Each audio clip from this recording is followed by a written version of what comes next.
Students, మనం governance సిరీస్లో భాగంగా ఈరోజు మనం ఫినాన్స్ కమిషన్ గురించి చూస్తాము.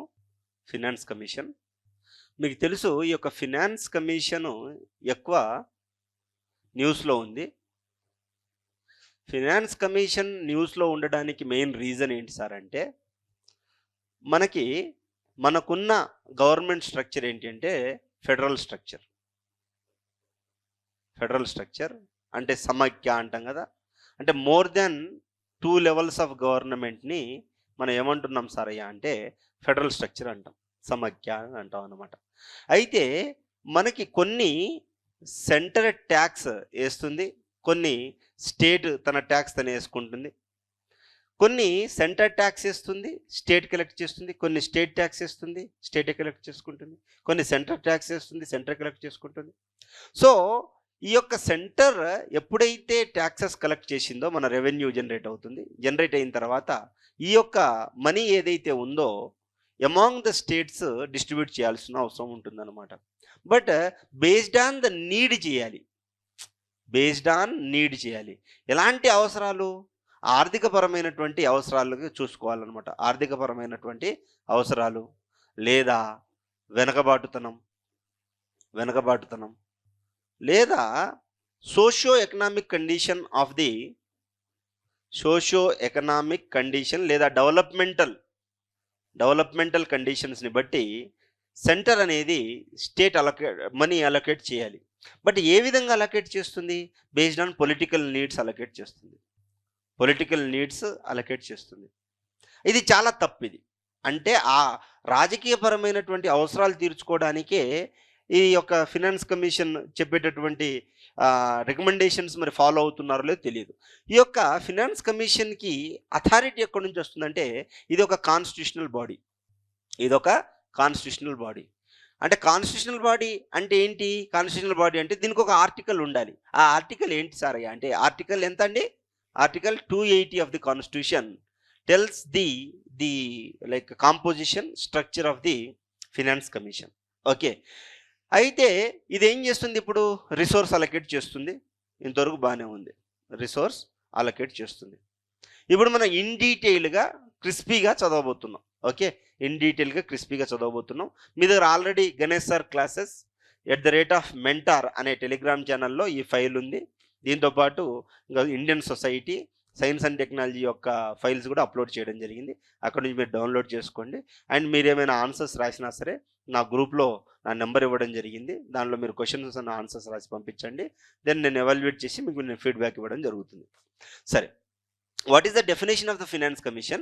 The definition of finance commission is it is a constitutional body established under article 280 of the Indian constitution. ఇది ఒక రాజ్యాంగబద్ధ సంస్థ. ఇది 280వ ఆర్టికల్ అధికరణ కింద దీనికి పవర్స్ రావడం జరిగిందన్నమాట. So what is the purpose? ఉద్దేశం ఏంటి? Make recommendations on the distribution of the financial resources between union and state among the states. అంటే ఇది ఎలాంటి సలహాలు ఇవ్వగలుగుతుంది కేంద్రానికి అయ్యా అంటే, ఈ యొక్క విత్త నిధి ఏదైతే ఉందో ఈ విత్త నిధి కేంద్రానికి మరియు రాష్ట్రాలకు లేదా రాష్ట్రాల మధ్య సమన్వయం కుదర్చడానికి ఈ యొక్క ఫినాన్స్ కమిషన్ అనేది హెల్ప్ చేస్తుందన్నమాట. సో వీరి యొక్క నియామకం అపాయింట్మెంట్ ఎవరు చేస్తారు? ప్రెసిడెంట్ ఆఫ్ ఇండియా అపాయింట్ చేస్తారు. ఈ యొక్క చైర్మన్ ఉంటారు, 4 మెంబర్స్ ఉంటారండి. ఓకే, వీరి యొక్క టెన్యూర్ ఎన్ని సంవత్సరాలు ఉంటుందంటే 5 సంవత్సరాలు ఉంటుంది. మీరు ఎప్పుడైనా స్ట్రక్చర్ రాసేటప్పుడు, ఈ యొక్క నిర్మాణం రాసేటప్పుడు ఇవి కంపల్సరీ రాయాలి. నెక్స్ట్, వాటి యొక్క ఫంక్షన్, వీటికి విధులు ఏంటి? వర్టికల్ డెవల్యూషన్, హారిజాంటల్ డెవల్యూషన్ అంటాం అనమాట. Okay, vertical devolution, horizontal devolution ఉంటుంది. వర్టికల్ డెవల్యూషన్ అంటే ఏంటి? స్టేట్కి మధ్య ఎంత ఇవ్వాలి. లేదా హారిజాంటల్ ఏంటి? ఒకటే స్టేట్లో ఇంకేమైనా డెవలప్మెంట్ ఉన్నాయి, అది ట్రైబల్ డిస్ట్రిక్ట్ కావచ్చు, లేదా స్పెషల్ ప్యాకేజ్, స్పెషల్ స్టేటస్ ఉన్నటువంటి స్టేట్స్కి డబ్బులు ఇవ్వడం కూడా దాన్ని మనం హారిజాంటల్ అని అంటున్నాం అనమాట. వర్టికల్ డెవల్యూషన్ ఏంటి? Determines the share of the state divisible pool of the central taxes. అంటే కేంద్ర ట్యాక్సెస్ నుంచి ఏ రాష్ట్రాలకి ఎంతెంత నిధులు వెళ్ళాలి అనేది ఈ యొక్క వర్టికల్ డెవల్యూషన్ గురించి మాట్లాడుతుంది. హారిజాంటల్ డెవల్యూషన్ అంటే allocate resources among the state based on the needs, capacities and performance. అంటే ఫిజికల్ నీడ్స్ అంటే వాటికి విత్త అవసరాలని బట్టి, లేదు అనుకుంటే వారి యొక్క సామర్థ్యాన్ని బట్టి, వారి యొక్క పనిని బట్టి. మనం తెలుసు ఈ యొక్క ఫినాన్స్ కమిషన్ ఏం చెప్తుంది సార్ అయ్యా అంటే, మనకి కోఆపరేటివ్ ఫెడరలిజం అని మాట్లాడతాం. కోఆపరేటివ్ ఫెడరలిజం అని మాట్లాడతాం, లేదా కాంపిటేటివ్ ఫెడరలిజం అని మాట్లాడతాం. ఈ మధ్య మన న్యూస్లో చూసింది బార్గెనింగ్ ఫెడరలిజం. Bargaining federalism. ఈ యొక్క బార్గెనింగ్ ఫెడరలిజం అంటే ఎప్పుడైతే కేంద్ర ప్రభుత్వానికి మెజారిటీ ఉండదో, ఎప్పుడైతే సంకీర్ణ ప్రభుత్వం ఏర్పడుతుందో, అప్పుడు ఎవరైతే మేజర్గా, ఇప్పుడు ఫర్ ఎగ్జాంపుల్ టీడీపీ మరియు ఈ యొక్క బీహార్లో ఉన్నటువంటి నితీష్ కుమార్ యొక్క పార్టీ ఏదైతే ఉందో, వీళ్ళిద్దరూ బార్గెయిన్ చేస్తారు. నువ్వు నాకు అంత డబ్బులు ఇస్తే, నా స్టేట్కి ఇన్ని కోట్లు ఇస్తే నేను ఉంటా, లేకపోతే నేను వేరే వాళ్ళకి సపోర్ట్ చేస్తా అంటారన్నమాట. ఇలాంటి వాటిని బార్గెనింగ్ ఫెడరలిజం అంటాం. కాంపిటేటివ్ ఫెడరలిజం అంటే ఏంటి? నీకు మన ఇంతకుముందు ఆంధ్రప్రదేశ్, కర్ణాటక లాగా నా దగ్గర టెక్నాలజీ డెవలప్ అవ్వాలంటే నీ దగ్గర టెక్నాలజీ డెవలప్ అవ్వాలి. అది మంచిది, అంటే సమైక్య యొక్క స్ఫూర్తి ఈ యొక్క మంచిగానే ఉంటుంది. కోఆపరేటివ్ ఫెడరలిజం అంటే ఏంటి? స్టేట్ సెంటర్కి హెల్ప్ చేయాలి, సెంటర్ స్టేట్కి హెల్ప్ చేయాలి. ఈ విధంగా ఒక రాష్ట్రం అంటే ఎండ్ ఆఫ్ ది డే దేశ పురోగతి చెందాలి. ఈ దేశ పురోగతి చెందడానికి ఏం చేయాలి? ఒకరినొకరు కోఆపరేట్ చేసుకోవాలి.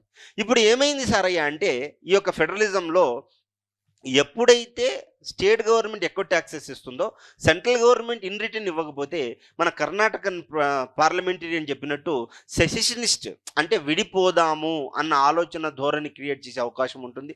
నార్త్ వర్సెస్ సౌత్ డివైడ్ వచ్చే అవకాశం ఉంటుందన్నమాట. ఓకే, సో ఈ విధంగా లేదు. గ్రాంట్ ఇన్ ఎయిడ్ అంటే అవసర నిమిత్తం ఇచ్చేటటువంటి ఈ యొక్క నిధి recommends additional transfer to the states sector needing the assistance or reforms. ఎక్కడైనా పేదరికం ఉంది, లేదు కరువు వచ్చింది, కాటకం వచ్చింది, అలాంటి సమయాలలో ఈ యొక్క గ్రాంట్ ఇన్ ఎయిడ్ ఇవ్వడం జరుగుతుందన్నమాట. నెక్స్ట్ నోటబుల్ రికమెండేషన్స్ ఏం చేయరు, చాలా చాలా ఇంపార్టెంట్ అండి. మీరు ఆన్సర్ రాసేటప్పుడు టు ద పాయింట్ రాసేస్తే మీకు సర్వీస్ రావడానికి చాలా ఎక్కువ పాసిబిలిటీ ఉంటుంది. Not beating around the bush, ఏదేదో రాసే బదులు టు ద పాయింట్ రాసేస్తే మీకు సర్వీస్ వచ్చే పాసిబిలిటీ చాలా ఎక్కువ ఉంటుంది. సో నోటబుల్ రికమెండేషన్స్ ఏమేమి సలహా ఇవ్వగలుగుతుంది? Tax devolution, increased state share from 10% to 42% over a time. అంటే ఏంటి? రాష్ట్రాలకు ఎంత నిధులు ఇవ్వాలి అనేది ఈ యొక్క ఫినాన్స్ కమిషన్ చెప్తుంది. ఇంతకుముందు 10% ఇవ్వమని చెప్పేది ఇప్పుడు 42% ఇవ్వమని చెప్పేసి చెప్తుంది. బేస్డ్ ఆన్ పర్ఫార్మెన్స్ కూడా చెప్తుంది.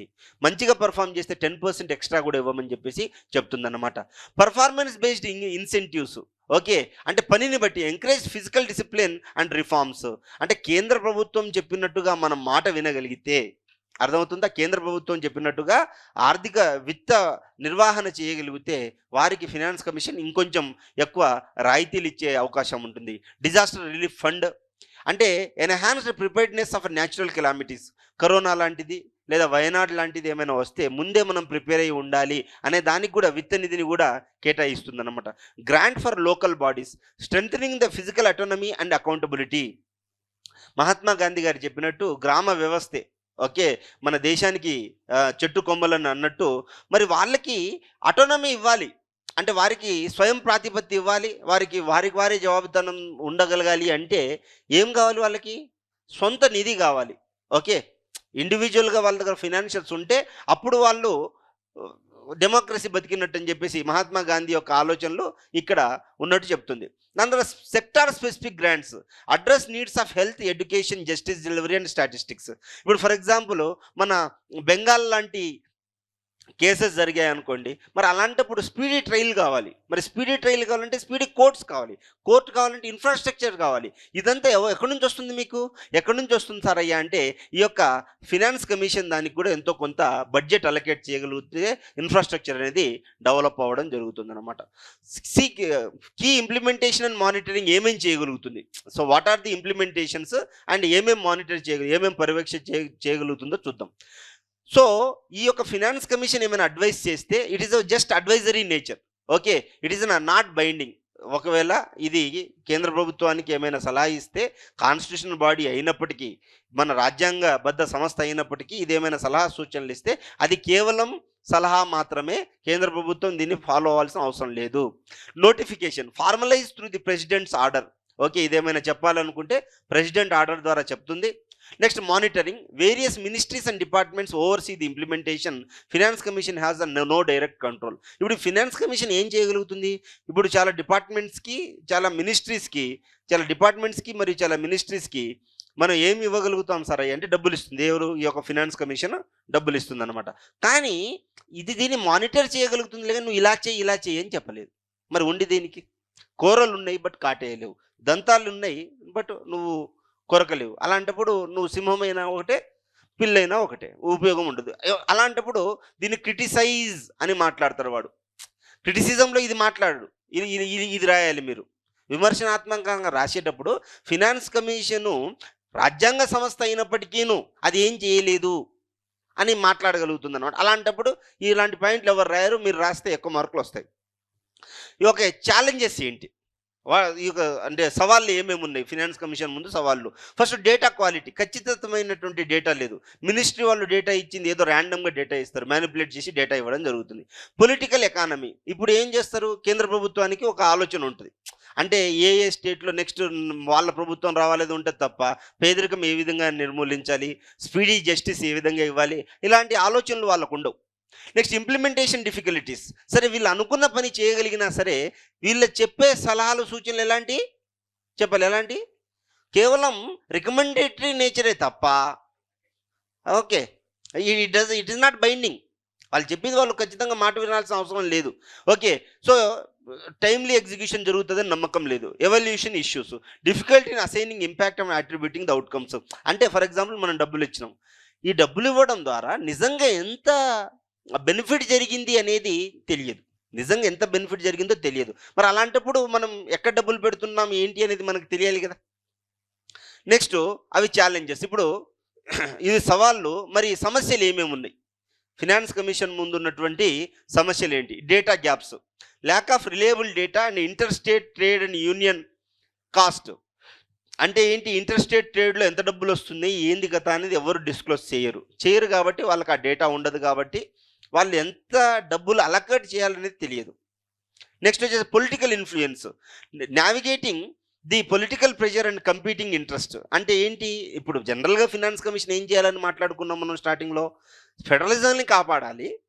ఈ యొక్క డబ్బులు ఏవైతే ఉన్నాయో, విత్తం ఏదైతే ఉందో దాన్ని నీడును బట్టి, సోషియో పొలిటికల్ ఎకనామికల్ డెవలప్మెంట్ని బట్టి మనకు కావాలని మాట్లాడుకున్నాం. పొలిటికల్ అని కాకుండా నీడుని బట్టి మాట్లాడుకున్నాం. బట్ ఇక్కడ ఏమైంది? పొలిటికలే ఎక్కువ అయిపోయింది అనమాట. Next implementation challenge, addressing the delays and deviations. Okay. ఇప్పుడు మనం ఇంప్లిమెంట్ సరిగ్గా చేయలేం దీన్ని. ఎవాల్యుయేషన్ డిఫికల్టీస్, నీ దగ్గర అసలు డేటానే రానప్పుడు, నీ దగ్గర సమాచారమే లేనప్పుడు దాన్ని ఏ విధంగా అసెస్ చేస్తావు? అసెస్ చేయడం చాలా కష్టమైపోతుంది అనమాట. అసెస్ చేయడం చాలా కష్టమైపోతుంది. దాని తర్వాత జిఎస్టీ కౌన్సిల్ అని ఒక కొత్తగా వచ్చింది. ఈ యొక్క ఫినాన్స్ కమిషన్తో అది జెల్ అవ్వాలి. మళ్ళీ అదో ప్రాబ్లము. 2 ఎపీ సెంటర్స్ అయిపోయినాయి, 2 పవర్ సెంటర్స్ అయిపోయినాయి. నెక్స్ట్ న్యూ ఇష్యూస్ ఏమున్నాయి 16th ఫినాన్స్ కమిషన్లో? ఇప్పుడు డిఫెన్స్ అండ్ ఇంటర్నల్ సెక్యూరిటీ కూడా ఫండ్ పెట్టాలని చెప్పారు. అసలుకే ఫండ్ లేదంటే ఇది కార్పస్ ఫండ్ ఉంటుంది. Creating a non lapsable fund. Defence కోసం, అంతర్గత భద్రత కోసం ఉన్నటువంటి డబ్బు ఏదైతే ఉందో అది నాన్ ల్యాప్సబుల్, అది అలానే ఉంటుంది. ఇంతకుముందు ఫినాన్స్ కమిషన్ డబ్బులు ఇచ్చింది, 1 ఇయర్లో నువ్వు ఖర్చు చేయలేదు అంటే దానికి పాలసీ ఎంత ఉందో అది నువ్వు ఖర్చు చేయలేదు, return back to the government. But ఇలా ఉందనుకో అక్కడే జమ అవుతూ ఉంటుంది. దాని తర్వాత దాన్ని మిస్ప్లేస్ చేయరని గ్యారంటీ లేదు కదా. Next Covid impact. కోవిడ్ లాంటి ఇంపాక్ట్ వస్తే దాన్ని ఎలా అసెస్ చేయాలి, ఎంత డబ్బు ఇవ్వాలి, ఎంత మనం సమకూర్చుకోవాలనే అసెస్మెంట్ మన దగ్గర లేదు. Enhance physical autonomy and equity. Okay. అంటే జనరల్గా ఈ మూడు మెయిన్ ఇష్యూస్ మనకి ఏంటి? జిఎస్టీ కౌన్సిల్ 2 ఎపీ సెంటర్ అవుతుంది, defence and internal security issue ఉంది, కోవిడ్-19 ఇంపాక్ట్ ఉంది. మరి ఏం చేయాలి మనం? ఇప్పుడు ఫినాన్స్ కమిషన్ని మనం ఇప్పటిదాకా ఏం మాట్లాడుకున్నాం? స్ట్రక్చర్ మాట్లాడినాం, కాన్స్టిట్యూషనల్ బాడీ ఎలా అయిందో మాట్లాడినాం, అది ఏమేమి పని చేస్తుందో మాట్లాడినాం, దాని ముందు ఉన్నటువంటి సవాళ్ళు మాట్లాడినాం, సమస్యలు మాట్లాడినాం. ఇంతవరకు మాట్లాడితే కుదరదు, దాని యొక్క సొల్యూషన్ కూడా ఇవ్వగలగాలి. ఆ యొక్క సొల్యూషన్ ఏం సార్ అయ్యా అంటే ఈ యొక్క ఫిజికల్ అటోనమీ అండ్ ఈక్విటీని పెంచగలగాలి. అంటే ఏంటి? ఎవరికి ఎంత అవసరం ఉందో అంత ఇవ్వగలగాలి. దాని యొక్క స్వయం ప్రాతిపత్తిని కాపాడాలి. అటోనమీ అంటే స్వయం ప్రాతిపత్తి. ఎందుకు? కాన్స్టిట్యూషనల్ బాడీ ఏదో పిఎం చెప్తున్నాడనో లేదా పొలిటికల్ మాస్టర్స్ చెప్తున్నారనో ఆ విధంగా ఉండకూడదన్నమాట. Promote physical efficiency and accountability, encourage sound physical practices and prove public spending. అంటే ఈ యొక్క ఫినాన్స్ కమిషన్ ఉందే పబ్లిక్ స్పెండింగ్ కోసం, అంతే కదా. ఈ యొక్క పబ్లిక్ స్పెండింగ్ ప్రాపర్గా చేయగలగాలి. అడ్రస్ ఎమర్జింగ్ ఇష్యూస్ ఏవైతే ఉన్నాయో, అంటే జిఎస్టీ లాంటి ఇష్యూ, పాండమిక్ ఇష్యూస్ ఏవైతే ఉన్నాయో, డిజిటల్ ట్రాన్స్ఫర్మేషన్. ఇప్పుడు చూడండి, మనకి కొత్త కొత్త కంప్యూటర్లు వస్తున్నాయి, లేకపోతే కొత్త కొత్త నవీన టెక్నాలజీస్ వస్తున్నాయి. గ్రామాలకు తెలియవు, గ్రామాల్లో ఉన్న ప్రజలకు తెలియదు. మరి వాళ్ళకి ఎడ్యుకేషన్ ఇవ్వాల్సిన బాధ్యత ఎవరిది? కేంద్ర ప్రభుత్వాన్ని. అంటే కేంద్ర ప్రభుత్వం అంటే ఎవరు దాంట్లో లిటరల్‌గా ఫినాన్స్ కమిషనే. ఈ ఫినాన్స్ కమిషన్ జెప్పాలి. ఇగో డిజిటల్ డివైడ్ ఇంత పెరిగింది. ఇగో ఇంత అంత ఇంత అంత అక్షరాస్యత పెరిగింది. సో, దీనికోసం నేను ఇంత విత్తం నేను ఖర్చు చేస్తున్నా. చేస్తున్నప్పుడు కంట్రీ ఇంతలా డెవలప్ అవుతది. అలా ఏమైనా ఉందా? ఏం లేదు. అలా ఏం లేదన్నమాట. Next strengthening institutional capacity, improve reliability, analytical capability and stake holder engagement. అంటే వచ్చే డేటాని ప్రాపర్‌గా అసెస్ చేయగలగాలి. బిగ్ డేటా అనలిటిక్స్‌తోనో, లేకపోతే ఆర్టిఫిషియల్ ఇంటెలిజెన్స్‌తోనో, లేకపోతే వేరే అంశాలతో మనం ఏం చేయగలగాలి సార్ అంటే అసెస్ చేయగలగాలి. ఇవి చేయగలిగినప్పుడు వాటికి మనం కోరలు ఇచ్చినోళ్ళం అవుతాము. కొన్ని సజెషన్స్ రికమెండేటరీ అని కాకుండా బైండింగ్‌గా పెట్టగలిగి పొలిటికల్ ఇంటర్ఫియరెన్స్‌ని తగ్గించుకోగలిగితే ఫినాన్స్ కమిషన్ ఎఫెక్టివ్‌గా పనిచేయడం వల్ల కోఆపరేటివ్ ఫెడరలిజము కాపాడబడుతుంది అని మీరు ఎగ్జామ్‌లో రాస్తే అద్భుతంగా మార్కులొస్తాయి. థాంక్ యూ సో మచ్ అండి. Keep watching Ganesh sir classes. Please do share, subscribe to Ganesh Sir classes. Thank you so much.